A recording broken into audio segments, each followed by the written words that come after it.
নমস্কাৰ, কি খবৰ সকলোৰে? আশা কৰোঁ সকলো ভালেই আছে।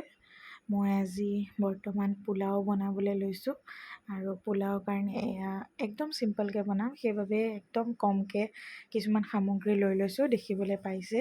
চ' প্ৰথমতে মই এটা প্ৰেছাৰ কুকাৰতে বনাম যিহেতু, ত' কুকাৰত মই অলপ ৰিফাইন তেল দিলোঁ, তাৰপিছতে অলপমান ঘিউ দিলোঁ। ঘিউ দিয়াৰ পিছত লং ইলাচি দিলোঁ, তাৰপিছত মই কাটি থোৱা পিঁয়াজখিনি দি দিলোঁ আৰু দিয়াৰ পিছতে পিঁয়াজখিনি অলপমান মই লৰাই দিম।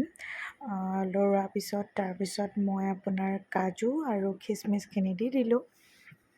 তাৰপিছত আৰু এবাৰ লৰাই দিলোঁ আৰু লৰাই দিয়াৰ লগতে মই অলপমান চেনি দি দিলোঁ। তাৰপিছত চেনিৰ লগতে অকণমান হালধি দিলোঁ, সেইটো দেখুওৱা নহ'লে। তাৰপিছত মই আপোনাৰ চাউলখিনি দি দিলোঁ প্ৰেছাৰত। চাউলখিনি দি ভালকৈ লৰাই দিলোঁ, চেনি আৰু হালধিখিনি যাতে মিক্স হৈ যায়। হালধিটো অপশ্যনেল হয়, মই পোলাওটো মানে বগা হ'লে ইমান ভাল নাপাওঁ, অকণমান ৰং উঠিলে খাই ভাল লাগে, সেইবাবে মই অলপ হালধি দি দিওঁ। আৰু এয়া মই অলপ পানী দি দিলোঁ, পানী অকণমান দি লৰাই লৈছোঁ প্ৰথমতে তলত নধৰিবলৈ।